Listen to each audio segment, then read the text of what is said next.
앤드루 클레먼츠 창작 동화 프린들 주세요. 14번째 이야기 닉의 마음 속에서는. 겉으로 보면 닉은 여전했지만 마음속은 달랐다. 물론 닉은 여전히 기발한 생각들을 많이 했지만 이제는 조금 겁이 났다. 닉은 사회 시간에 물건을 사는 사람을 소비자라고 한다는 사실을 배웠다. 소비자가 물건을 사지 않으면 가게와 상점과 식당들은 망한다고 했다. 그러자 반짝하고 새로운 생각이 떠올랐다. 아이들은 누구나 점심시간을 좋아한다. 하지만 점심시간에 괴로운 것을 먹는 일, 그러니까 학교 급식을 먹는 일이었다. 어떤 음식이 나올지 기대하는 즐거움도 없었다. 오전 내내 그 냄새를 맡다가 먹게 되니까 말이다. 게다가 맛도 늘 형편없었다. 닉은 생각했다. 그래, 학교 식당도 식당 아니야? 학생들은 소비자고. 그럼 꼭 거기서 점심을 사 먹으란 법은 없지 않나? 그러면 다음 일은 어떻게 될지 눈앞에 뻔히 보였다. 학교 식당 아주머니들이 좀 더 맛있는 음식을 만들 때까지 아이들은 날마다 집에서 점심을 싸온다. 분명히 식당 아주머니들도 자기 식구에게는 그런 음식을 만들어주지 않을 것이다. 아이들은 호주머니에 1달러 35센트가 있는 소비자이고 좋은 음식이 나올 때까지 그 돈을 쓰지 않을 것이다. 멋진 생각이야. 닉은 그 계획이 성공하리라 확신하고 잔뜩 흥분했다. 하지만 프린들이라는 말 때문에 벌어진 소동이 떠올랐다.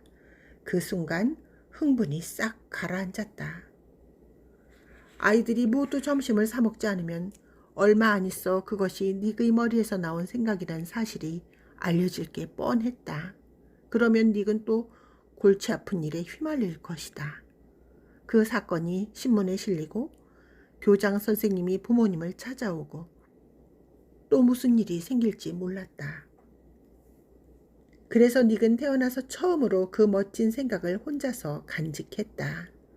존이나 크리스에게도 말하지 않았다. 닉은 그렇게 변해갔다. 닉의 변화를 가장 먼저 눈치챈 사람은 엄마였다. 학교에서 무슨 일 있니?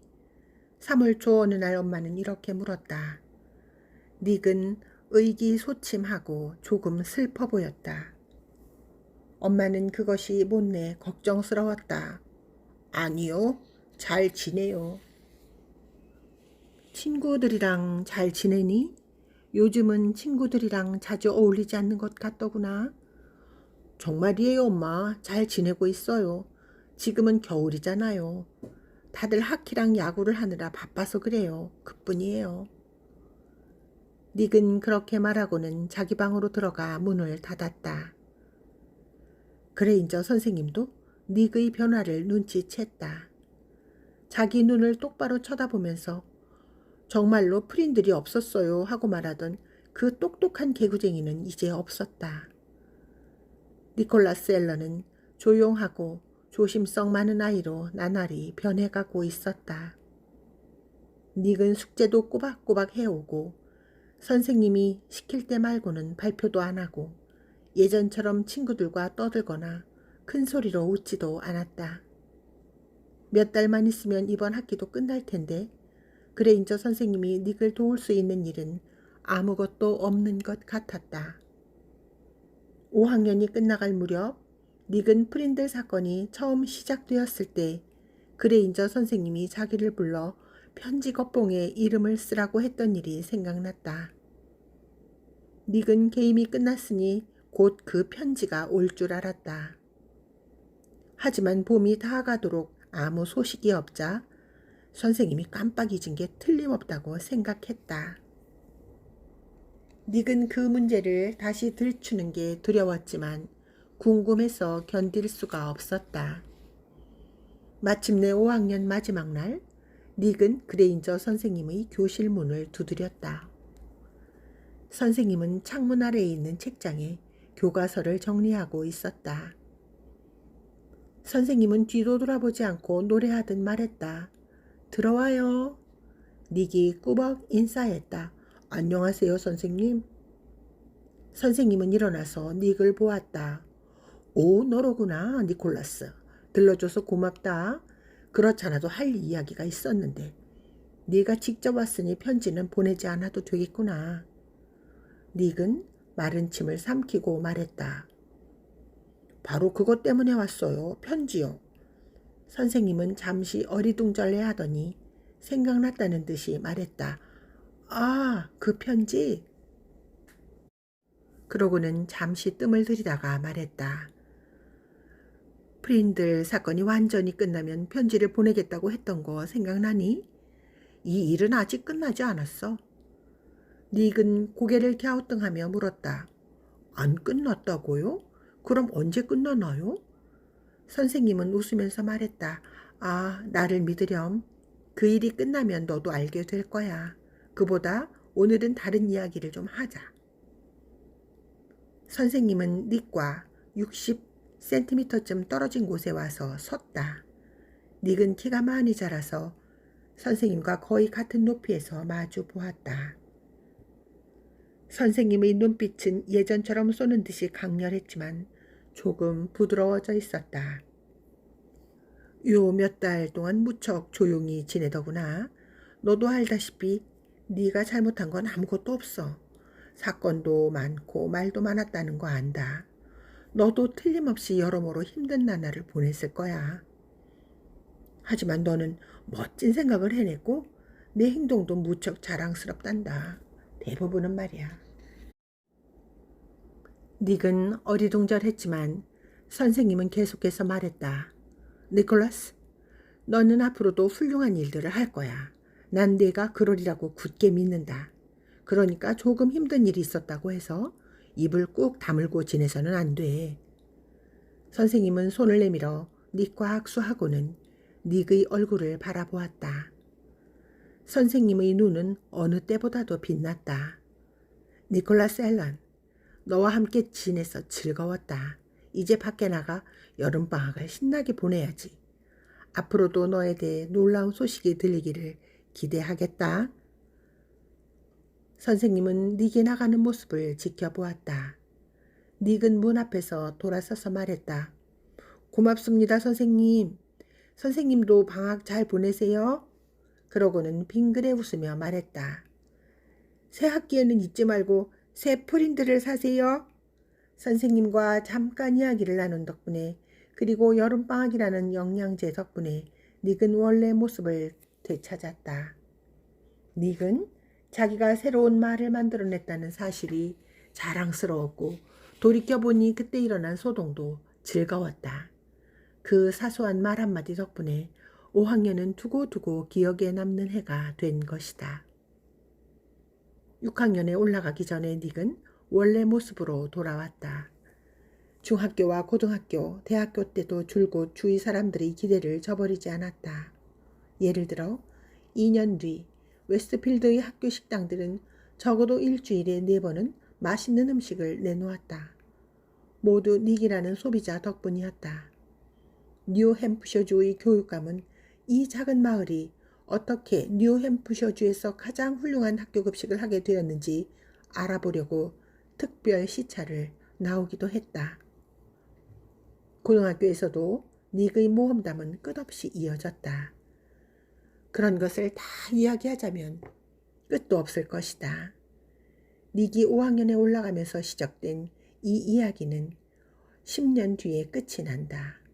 그 10년 동안 닉이 만든 낱말은 어떻게 되었을까? 신기할 것도 없고 흥미진진할 것도 없다. 말이란 그런 것이 아니다. 말은 사람들이 사용하거나 사용하지 않거나 둘 중 하나이다. 그런데 프린들이라는 말은 점점 더 많이 쓰이고 있었다. 어엿한 낱말이 되어가고 있었던 것이다.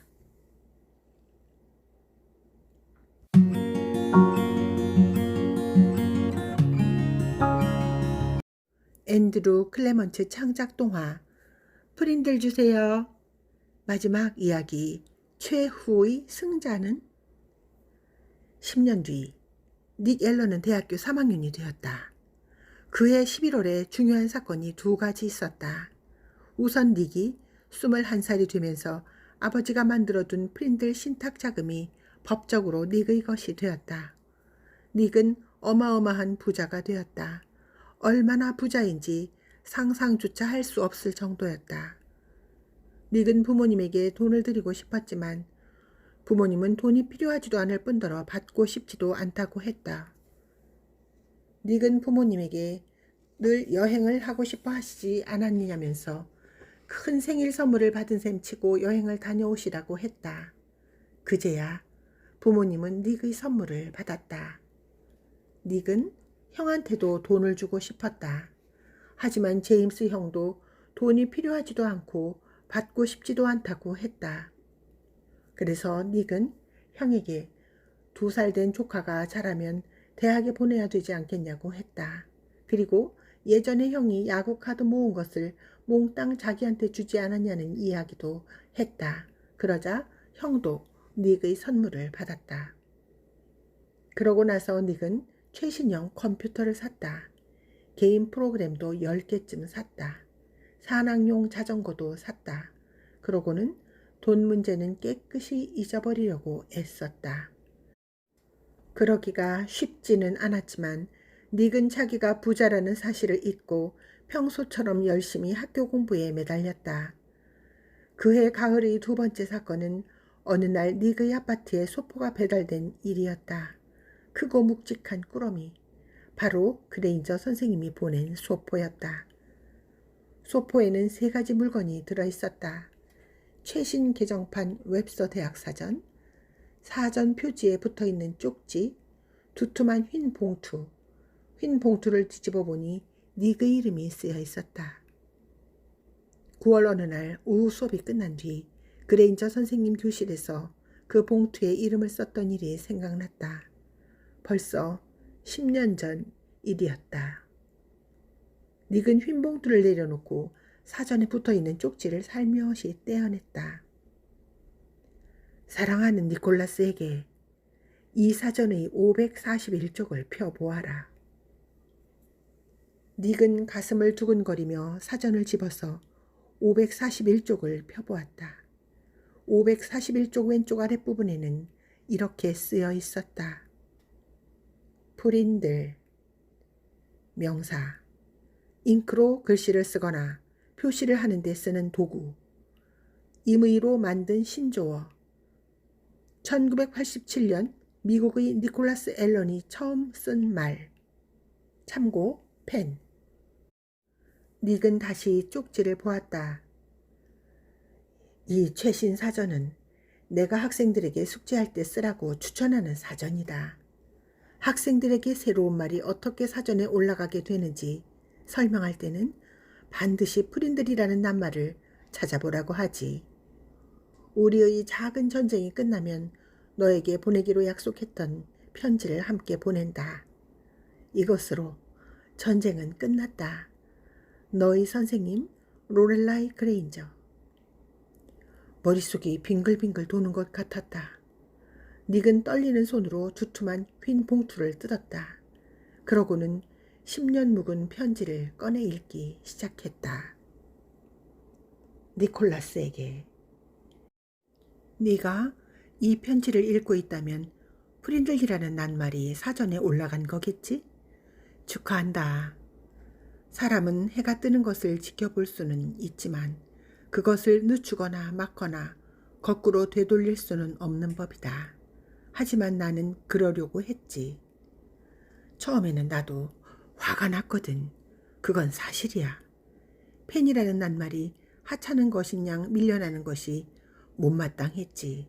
하지만 깃털을 뜻하는 라틴어가 피나가 아니라 프린딜루스였다면 너는 프린들 대신에 펜이라는 낱말을 만들어냈을 거야. 해가 뜨는 것처럼 반드시 일어나는 일들이 있지. 그럴 때 우리는 그 일이 어떻게 흘러가는지 지켜보는 수밖에 없다. 프린들이라는 낱말은 세상에 태어난 지 3주도 안 됐어. 난 이제 이것이야말로 교사로서 소망하고 꿈꿔온 기회라는 사실을 깨달았다. 총명한 학생들이 고리타분한 교실에서 배운 생각을 받아들여 그것을 세상 속에서 실제로 실험하는 모습을 지켜보는 기회인 거야. 솔직히 말해서 나는 그 실험이 어떤 결과를 낳을지 가슴을 설레며 지켜보고 있다.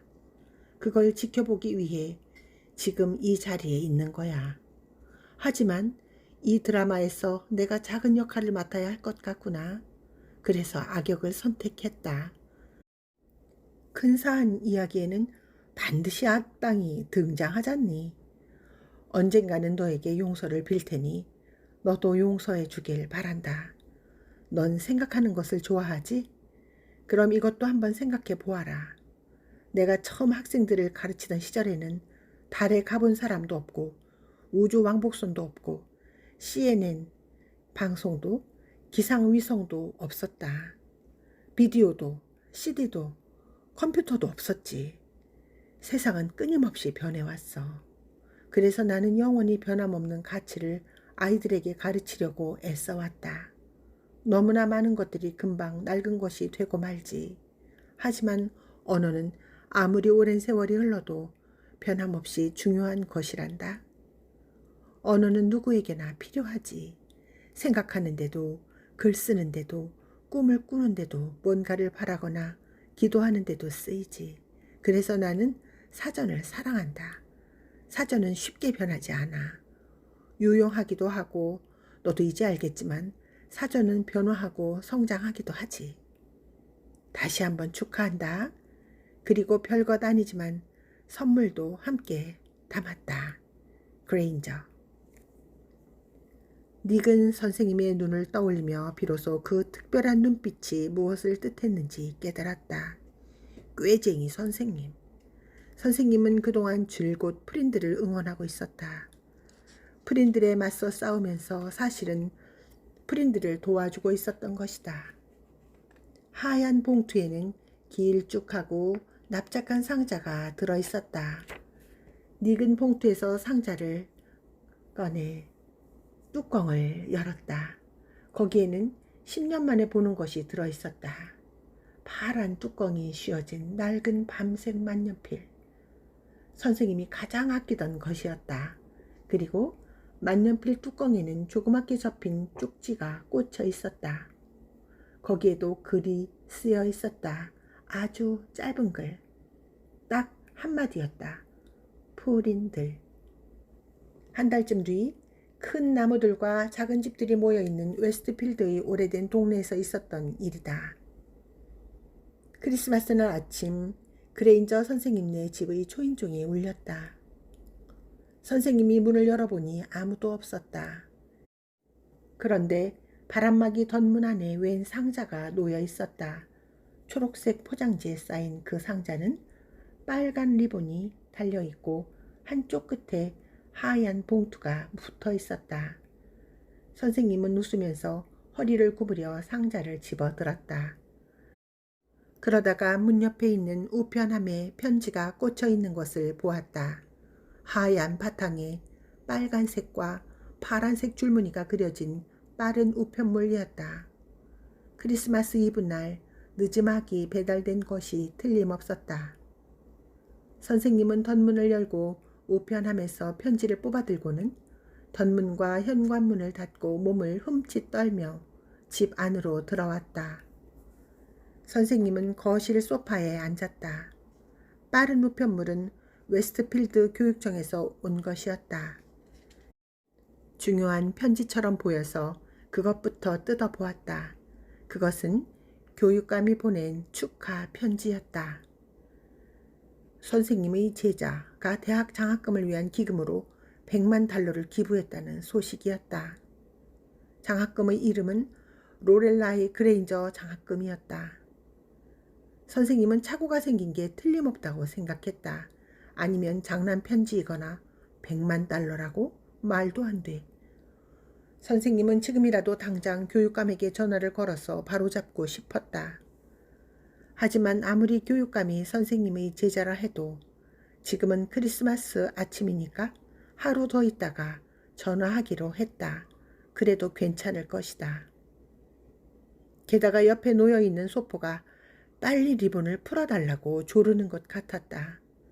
선생님은 하얀 봉투부터 열어보았다.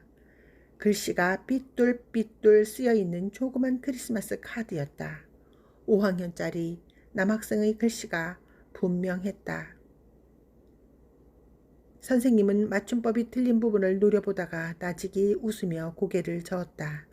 어느 해나 아이들은 똑같다. 선생님은 45년째 아이들을 가르치고 있었고 내년 6월이 되면 퇴직할 예정이었다. 생각해보니 아이들에게 크리스마스 선물을 받지 못한 해는 거의 없었던 것 같다. 선생님은 빨간 리본을 풀고 포장지를 뜯고는 상자를 열었다. 의뢰에 그렇듯이 실과 헝겊 조각으로 만든 선물이나 색종이와 풀로 만든 선물이 들어있으려니 생각하면서 그런데 파란 벨벳을 씌운 길쭉한 통이 들어있었다. 그 통을 열어보니 근사한 금빛 만년필이 들어있었다. 만년필을 쥐어보니 차갑고 묵직한 느낌이 전해졌다. 반짝이는 몸체에는 글이 새겨져 있었다. 선생님은 소파 끝으로 몸을 기울여 스탠드를 켰다. 그러고는 가느다란 글씨로 새겨진 3줄짜리 문장을 읽었다. 이 물건은 로렐라이 그레인저 선생님 것이며 선생님이 어떤 이름으로 부르셔도 좋습니다. 사랑을 담아서 니콜라스 앨런 드림. 지금까지 잘 들어주셔서